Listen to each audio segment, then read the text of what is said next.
Okay, so the timer on my previous video hasn't ticked over to 2 months ago yet, so we're still good. Loki season 2 came out like recently, and I have many thoughts on this TV show, this Marvel Disney TV show. Um, if you don't want to hear spoilers, the TLDR is lots of people have zero media literacy, and there are actually some interesting themes at play um within this like season of Loki.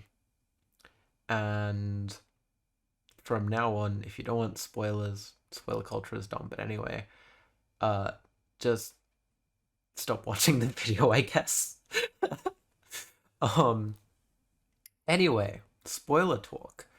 So the the backstory of Loki season 2, if you don't care about spoilers and you want a summary. Essentially, there's this dude that held together all the multiverse timelines and made one sacred, blessed, blah blah blah timeline, set up a whole like secret agency to maintain that. And by the end of Loki season 1, a variant of Loki called Sylvie killed the dude, and it gave everyone free will, I guess, because there's no more sacred timeline. It's not micromanaged by Mr. John Majors. And the aftermath of that results in season 2. So Loki is like doing this time slipping thing, and he has to resolve that, and the loom is gonna blow up because it's too many timelines, it doesn't fit through, and so on and so on. And okay, let's start with the more, I guess, basic parts of Loki. Um the main thing that is really interesting is that Marvel is just continuing to do this thing with Loki as a character where they're not really sure what they want out of him. And in this season of Loki, they kind of build up this character arc where he admits that yeah, he's selfish and a loser, but he wants to protect his friends. He loves his friends, and he doesn't want to be alone. And the resolution of that arc is, yeah, he just admits that and then does something to, keep his friends as the way they are, as his friends that he fell in love with. And there was this one YouTube video that was all over the place in a bad way, not in a good way like my videos, obviously. Um, where the creator of the video, the artiste critiquing Loki, kept calling Loki a simp for Sylvie, which is like,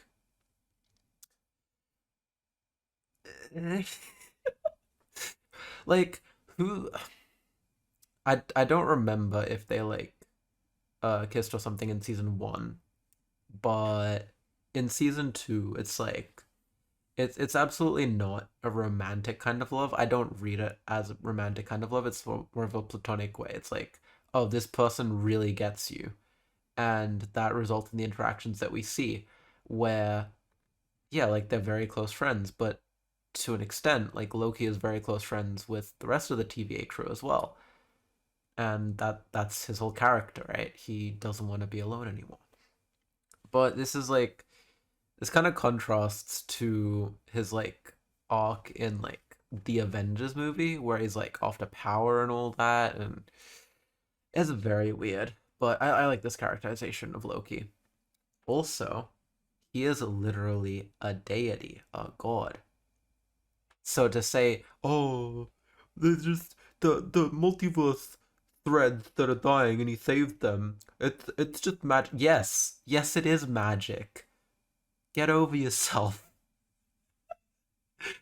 Um, but that the ending of that I think is a interesting segue into the other overarching theme that I think is shocking, absolutely shocking to find in a Marvel TV show of all things.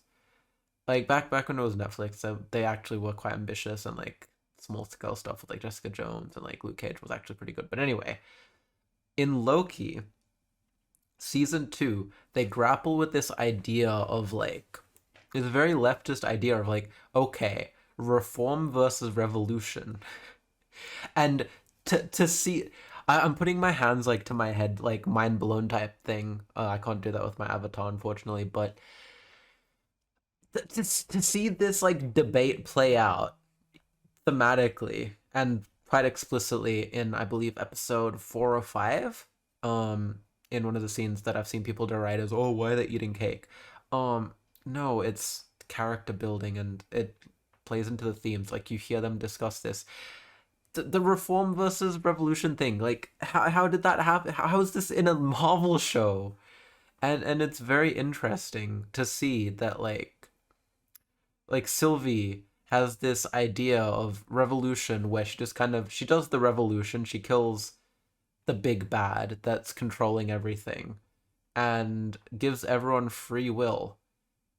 But then it all goes wrong. And so the idea is that, oh, we're stuck in reform, or are we, right? And Loki comes in with this thing where it's like he who remains gives him the option of either, oh, take my place and prune everything, or uh leave everything the way it is by killing the revolution qua Sylvie, right? And Loki's just like conflicted as hell, but then he realizes he has the ability to, you know, continue that revolution. He has the ability to put something in place after the revolution that is better than what was before. And they have the fun little Easter egg of like, oh, he turns it into Yggdrasil, the tree. But it's just very interesting to see that there's that debate there. That debate of like, should we try and fix what's already there? And Loki literally tries to fix what's already there. He thinks that he can fix what's like already there. And the reform leads him to a point where he realizes, well, no, the system is just irreparably broken. Victor Timely kind of tells him, oh, the loom will never be big enough to accommodate all of these timelines. This system just can never work. And then he travels back to the castle thing at the end of time, Citadel at the end of time, and talks to He Who Remains, and he's like, yup, the loom is actually designed to replicate the system. If all else fails, it'll just blow itself up and replicate the exact same system. There is no reforming it. And it's like, holy shit, how is this in a Marvel TV show?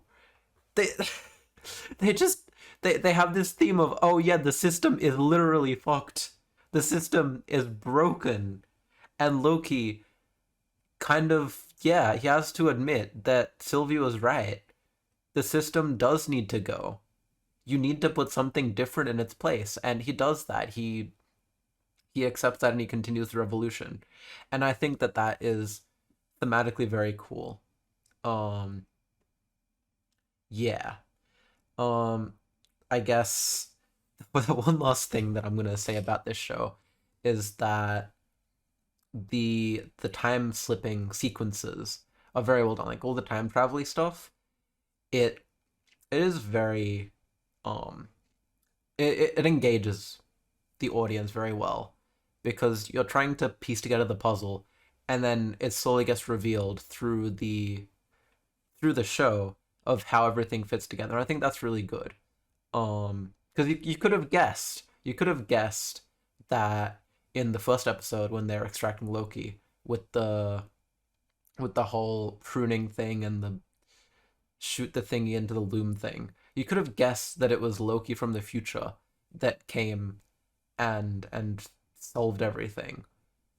But then it gets revealed, and I think like it's not the biggest brain, but it's done well. It's executed well, and it doesn't need to be explained in meticulous detail how every component of this whole time travel thing works. That's okay. You can just show and not tell. It's fine. And striking a balance between the two is perfectly fine. Yeah. Um, I guess closing thoughts is how the hell does this season have a lower Metacritic score than the first season? Like it's literally better, and they have like a weirdly leftist message in the show. Yeah. Um anyway, I will maybe make that video on heteronormativity, but I have a job now, so yeah. Your mileage may vary. Bye.